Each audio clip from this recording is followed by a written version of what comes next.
और आइए अब आपको खबरें विस्तार से हम दिखा देते हैं। और सबसे पहले बात एशियाई महाद्वीप के उन देशों की करते हैं जहां एक तरफ कुदरत का प्रकोप है तो दूसरी तरफ नेपाल में सरकार के खिलाफ आक्रोश है। इन देशों से कल से ऐसी तस्वीरें सामने आ रही हैं जिससे इन देशों के हालातों का अंदाजा लगाया जा सकता है। चलिए दो तस्वीरें आपको हम दिखाते हैं। पहली कुदरत के क्रोध की तस्वीर सामने आई जो कि म्यांमार और थाईलैंड की है। ये तस्वीरें आप देख रहे हैं। कल कुदरत का गुस्सा भूकंप के रूप में सामने आया। तबाही कितनी भयानक थी उसका अंदाजा आप इन तस्वीरों से लगा सकते हैं। म्यांमार में भूकंप से अब तक 694 लोगों की मौत हो चुकी है तो तकरीबन 1700 लोग अभी भी लापता हैं।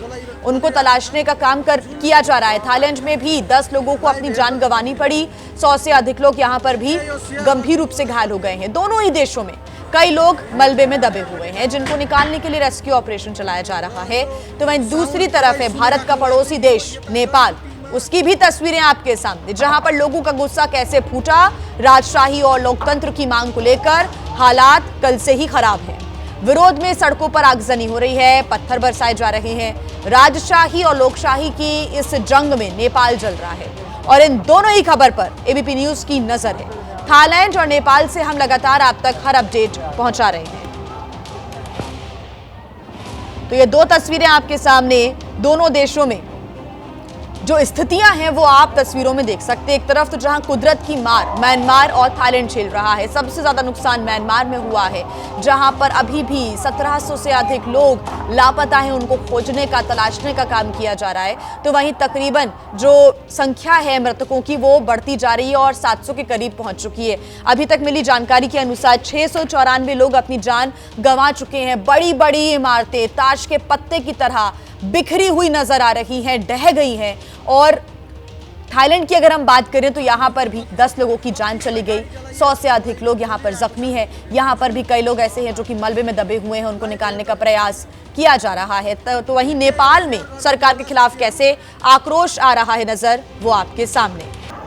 इस वक्त मौजूद है नेपाल की राजधानी काठमांडू में और काठमांडू में आज के क्या हालात हैं आपको दिखाते हैं। इस वक्त मौजूद हैं एयरपोर्ट के ठीक बाहर। एयरपोर्ट के ठीक बाहर ये जो दफ्तर है ये नागरिक उड्डयन मंत्रालय का civil aviation authority of Nepal का ये दफ्तर है। और यहाँ पर भी कल जब हिंसा हो रही थी और लोग जो प्रदर्शन कर रहे थे जब वो यहाँ पर पहुँचे थे तो यहाँ पर भी तोड़फोड़ हुई है। और इसी वजह से अभी अगर हम यहाँ की तस्वीर की बात करें तो देखिए ये रास्ता आपको जो है काफ़ी हद तक जो है खाली नज़र आ रहा है क्योंकि लगातार सिक्योरिटी फोर्सेस का मूवमेंट जारी है। और यहाँ पर आपको ये तस्वीरें दिखाएं तो बीच में सड़क पर जला हुआ जो यहाँ पर जो प्रदर्शन हुआ था उसके जो है निशान अभी भी देखने को मिल रहे हैं। वहीं सामने क्योंकि जो है civil aviation authority of Nepal का जो है ये दफ्तर है यहाँ पर जो तोड़फोड़ हुई थी तो कुछ मिनटों पहले यहाँ पर जो जांच एजेंसी है वो पहुँचे हुए हैं। और अभी भी आपको इसके बाहर जो फोर्स है जो नेपाल पुलिस है वो और जो जिस तरह से सेना को बुलाया गया था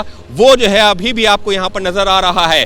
बात की जाए इस दफ्तर की तो अभी यहाँ पर ज़्यादा मूवमेंट नज़र नहीं आ रहा है क्योंकि कुछ मिनटों पहले ही जो जांच अधिकारी है वो यहाँ पर पहुँचे थे। जब प्रदर्शनकारी यहाँ पर पहुँचे थे तो उस दौरान जो है काफ़ी ज़्यादा जो है नारेबाजी हो रही थी। काफ़ी ज़्यादा उसमें जो हिंसा ऐसा माहौल बन गया था, पत्थरबाजी हुई थी और यहाँ पर नारे लग रहे थे राजा आओ देश बचाओ। यानी कि एक बार फिर से जो है राजतंत्र की तरफ जो है नेपाल में एक बड़ी जनसंख्या ऐसी है जो ये चाहती है कि राजतंत्र वापस आना चाहिए और उसी की मांग को लेकर के ये प्रदर्शन हुआ है। और इतना ही नहीं, कहा यह भी जा रहा है कि 2008 में जब से ये राजतंत्र खत्म हुआ है, नेपाल का जो हिंदू राष्ट्र का दर्जा था वो छिना है। उसके बाद से यहाँ जो विकास जैसे होता था वो नहीं हो पा रहा है। यहाँ पर भ्रष्टाचार के मामले सामने आ रहे हैं और ज़रूरी है नेपाल के लिए कि राजा की वापसी हो और यहाँ पर जो हिंदू राष्ट्र का नेपाल का जो दर्जा रहा है सालों तक, जो 2018 में ले लिया था संसद ने एक जो है अध्यादेश पारित करके, वो जो है वापस आ जाए। तो इस वजह से नेपाल में ये प्रदर्शन हुआ था। हालांकि कल की तुलना में आज स्थिति थोड़ी बेहतर ज़रूर है लेकिन अभी भी प्रशासन, पुलिस, सेना मुस्तैद है कि दोबारा इस तरीके की घटना ना हो। सहयोगी कैमरा पर्सन संजीव कुमार के साथ अंकित गुप्ता, एबीपी न्यूज़, काठमांडू। तो ये अंकित गुप्ता की रिपोर्ट आप देख रहे थे। अंकित ने बताया कि किस प्रकार के हालात इस वक्त हैं नेपाल में। अब तक क्या हुआ वो हम आपको बता रहे हैं। पुलिस से राजशाही समर्थक भिड़ गए और साथ ही आगजनी यहां पर हुई है। झड़प में 2 लोगों की अब तक मौत की जानकारी मिल रही है। कई लोग घायल हुए हैं, 30 से अधिक लोग घायल हुए हैं। इनमें पुलिसकर्मी भी शामिल हैं। कई पुलिसकर्मियों को भी गंभीर चोटें आई हैं। झड़प के बाद आगजनी हुई, पत्थरबाजी हुई और पत्थरबाजी के बाद किस प्रकार के हालात हैं वो आप देख रहे हैं। काठमांडू के कई इलाकों में इस वक्त कर्फ्यू लगा दिया गया है। सेना की तैनाती तक करनी पड़ी है। सड़कों पर इस वक्त नेपाल की सेना है। बवाल के बाद सड़कों पर सेना उतर गई है ताकि किसी भी स्थिति से निपटा जा सके। और हमारे सहयोगी ग्राउंड जीरो से हमारे साथ जुड़े हुए हैं। आपको लिए चलते हैं नेपाल के काठमांडू, जहां से अंकित गुप्ता हमें लगातार रिपोर्ट कर रहे हैं। अंकित, अब ऐसा लग रहा है इन तस्वीरों को देखकर कि लोकतंत्र से कहीं ना कहीं लोगों का भरोसा यहां पर उठ चुका है और अब ऐसा लगता है कि यहां की स्थितियां राजशाही के बाद ही ठीक हो पाएंगी। लोगों को ऐसा अब लग रहा है। बिल्कुल, देखिए यहाँ पर यही इस वक्त सबसे बड़ा मुद्दा है। और क्यों, जब मैं यहाँ पर पहुंचा और लोगों से बातचीत की है कि आखिर ये अचानक ये गुस्सा कैसे है, तो लोगों का ये कहना था ये अचानक नहीं है, उनके साथ धोखा किया गया। सवाल यही था कि धोखा कैसे हुआ। तो बहुत सारे लोग ऐसे हैं जिनका कहना था कि 2008 में जब नेपाल को हिंदू राष्ट्र जो होता था उससे सेकुलर देश बना दिया गया, तो वो लोगों को पता ही नहीं था। धीरे धीरे करके क्योंकि राजशाही यहाँ पर खत्म हुई तो फिर भ्रष्टाचार बढ़ने लगा, यहाँ पर घूसखोरी बढ़ने लगी। जो नेपाल की आम जनता थी वो प्रभावित हो रही थी। एक ऐसी शख्स हमारे साथ में, इन्हीं से बात कर लेते हैं। क्या नाम है आपका?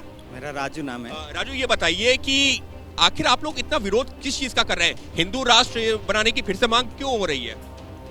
ये ऐसा है, पहले तो हम लोग को जहाँ पे यहाँ पे आंदोलन हुआ था उस टाइम में जो आंदोलन जनता की डिमांड थी, उस टाइम आपको ये हिंदू राष्ट्र वाला बात ही नहीं हुई थी। अच्छा, हिंदू राष्ट्र हटा देंगे पता ही नहीं था। हाँ, पता ही नहीं था। अच्छा। ये बाद में कहाँ से आया, कैसे डाल दिया है, ये बाद में जब घोषणा की गई तब धर्मनिरपेक्ष घोषणा किया हमारे नेपाल को। उसके बाद धर्मनिरपेक्ष, तो हम लोग तो ये कंफ्यूज में रह गए, धर्मनिरपेक्ष क्या है। आप लोगों को पता ही नहीं था कि धर्मनिरपेक्ष होता क्या है, मतलब सेकुलर होता क्या, आप लोगों को पता नहीं था? पता ही नहीं था उस टाइम। अब बाद में धीरे धीरे अब नेता लोग बात होते रहते, अब ये चर्चा में आने लगा। उसके बाद हम लोग को थोड़ी थोड़ी पता होने लगी। अच्छा, एक चीज और बताइए राजू, एक चीज और बताइए, क्योंकि हम लोग यहाँ पर इस वक्त खड़े हुए हैं।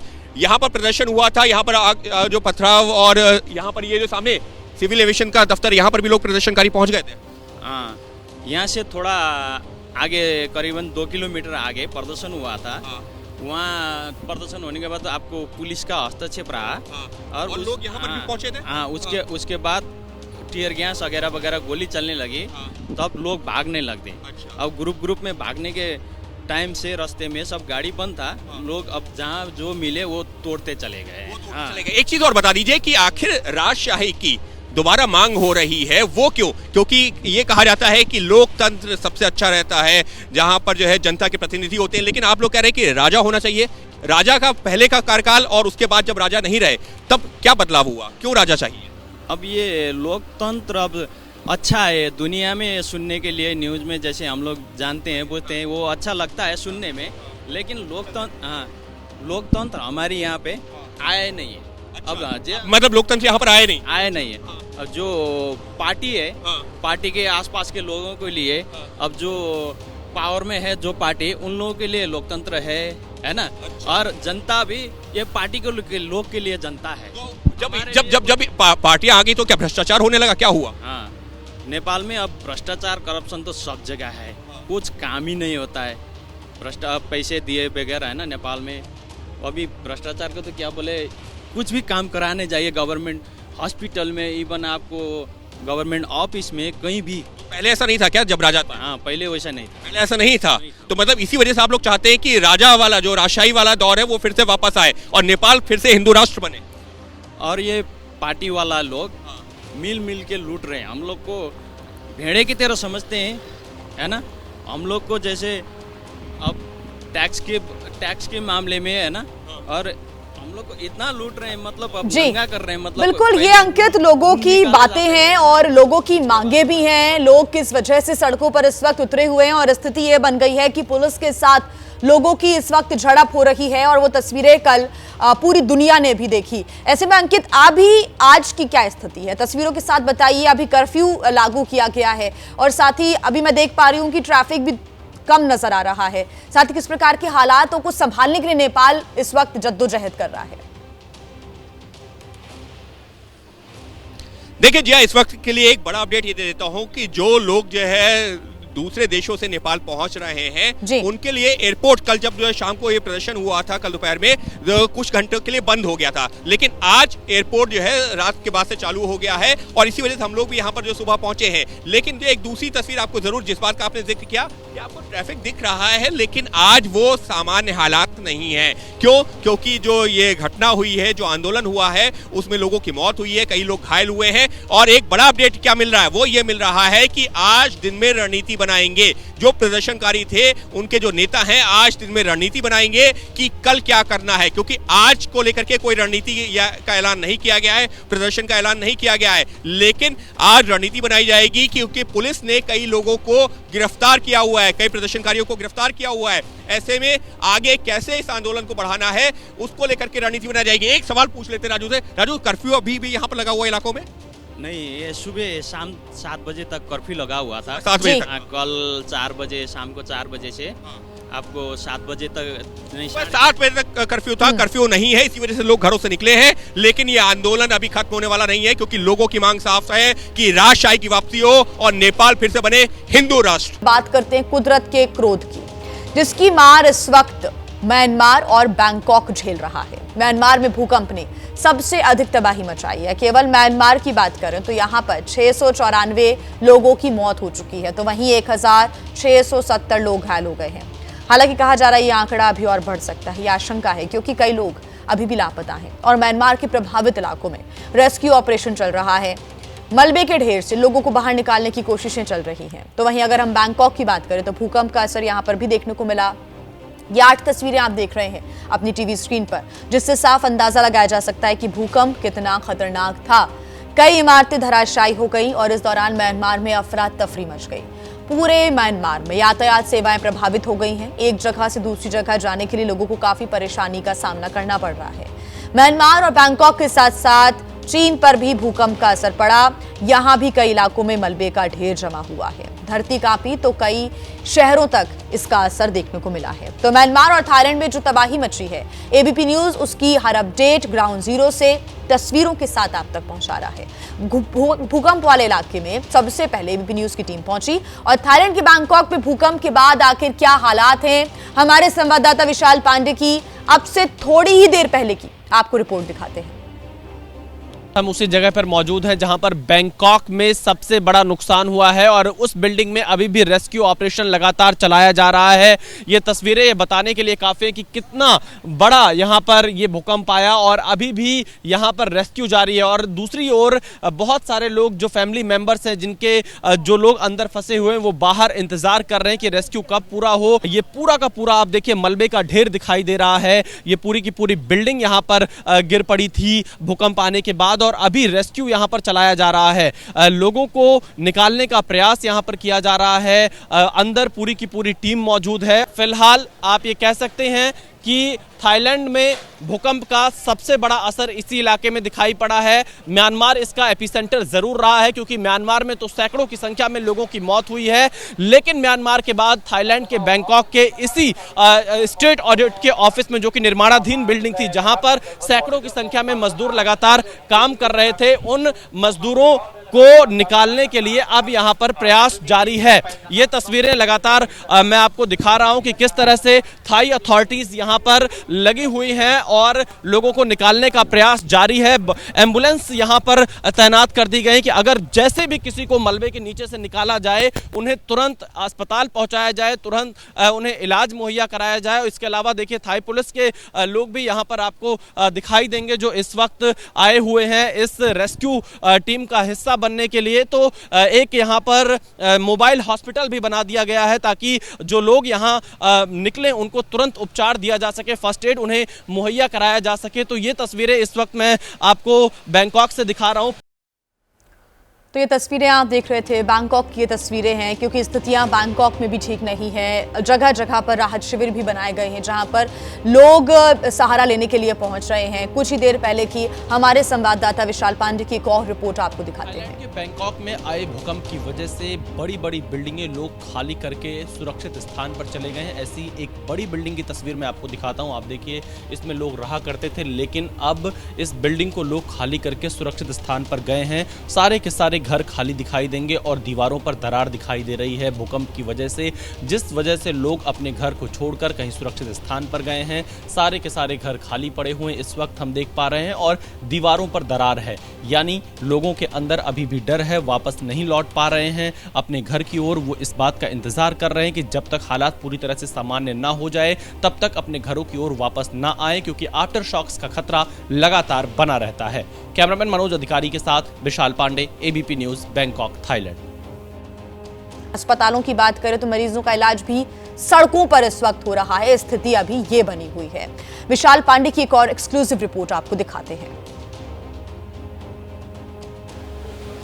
बैंकॉक में जहां पर बहुमंजिला इमारत गिरी है और जिसके मलबे में अभी भी बड़ी संख्या में लोग दबे हुए हैं, उनको लेकर एक अस्थायी कंट्रोल रूम इस जगह के बाहर बनाया गया है। और आप देखिए, यहां पर बाकायदा ऑफिसर्स बैठे हुए हैं और हर घंटे की रिपोर्ट यहां पर दी जा रही है। अभी ताज़ा रिपोर्ट के मुताबिक जो थाईलैंड का अभी समय है, सुबह के 11:30 बज रहे हैं और इस समय अभी 79 लोग अंदर फंसे हुए हैं। और इसके अलावा यहाँ पर 8 लोगों की मौत की पुष्टि इस डैशबोर्ड पर की गई है और यहाँ पर हर घंटे की रिपोर्ट दी जा रही है, जैसे अपडेट इनके पास आ रहा है। और पूरा एक अस्थायी कंट्रोल रूम यहाँ पर बना दिया गया है। 79 लोग अभी भी अंदर फंसे हुए हैं, ये एक बड़ा अपडेट है। रेस्क्यू ऑपरेशन लगातार चल रहा है। परिजन यहाँ पर कंट्रोल रूम में आकर जानकारी दे रहे हैं, पता कर रहे हैं, अपनों के बारे में पहचान कर रहे हैं कि कोई जानकारी उन्हें यहाँ पर मिल सके। कुछ लोग यहाँ पर तस्वीरें भी एक दूसरे को दिखा रहे हैं। मैं चाहूँगा कि आप इन लोगों को देखिए कि किस तरह से एक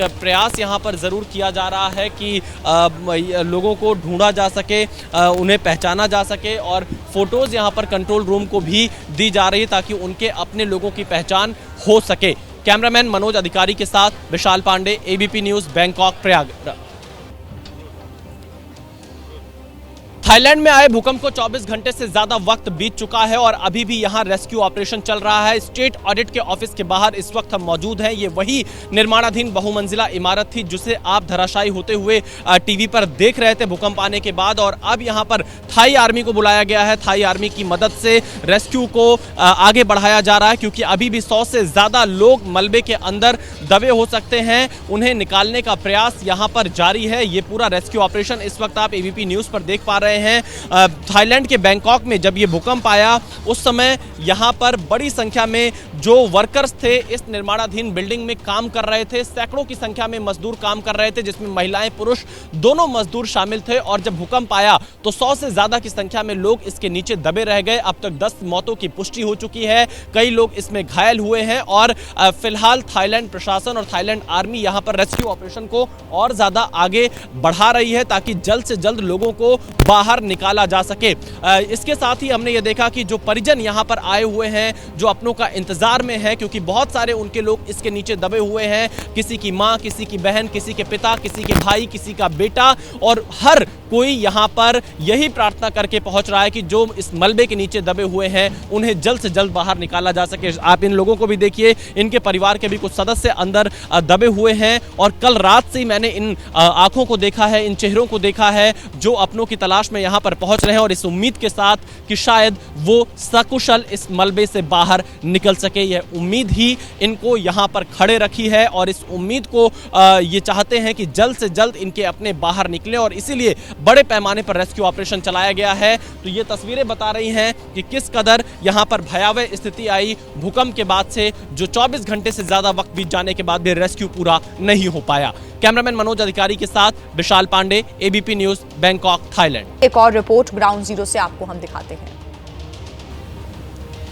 इस वक्त मैं थाईलैंड की राजधानी बैंकॉक में मौजूद हूं और जहां पर बहुमंजिला इमारत गिरी है जिसके नीचे बड़ी संख्या में लोग दबे हुए हैं, उस तरफ जाने वाले इस रास्ते को बंद कर दिया गया है। पुलिस फोर्स की तैनाती यहां पर इस वक्त दिखाई दे रही है और सिर्फ रेस्क्यू की टीम को अंदर जाने दिया जा रहा है। और पूरा का पूरा ये क्षेत्र इस भूकंप से प्रभावित हुआ है, यहाँ से ट्रैफिक डाइवर्ट किया गया है, बड़ी संख्या में लोग दबे हुए हैं। अभी जो ताज़ा आंकड़ा आया है उसके मुताबिक 79 लोग अभी भी मलबे के नीचे दबे हुए हैं जिनको निकालने का प्रयास चल रहा है। और अंदर आप देखिए इमरजेंसी वाहन जो है वो आपको मौजूद दिखाई पड़ेंगे, अग्निशमन वाहन आपको दिखाई देगा, एम्बुलेंस दिखाई देगा, इसके अलावा पुलिस की गाड़ियां यहां पर दिखाई देंगी। थाई आर्मी को यहां पर बुला लिया गया है ताकि जल्द से जल्द हालात को सामान्य किया जा सके और जो लोग अंदर फंसे हुए हैं उनको निकाला जा सके। तो ये इस वक्त बैंकॉक के ताज़ा हालात है। भूकंप आने के 24 घंटे से ज़्यादा का वक्त बीत चुका है और अभी भी यहाँ रेस्क्यू जारी है। कैमरामैन मनोज अधिकारी के साथ Vishal Pandey, ABP news, Bangkok, Thailand.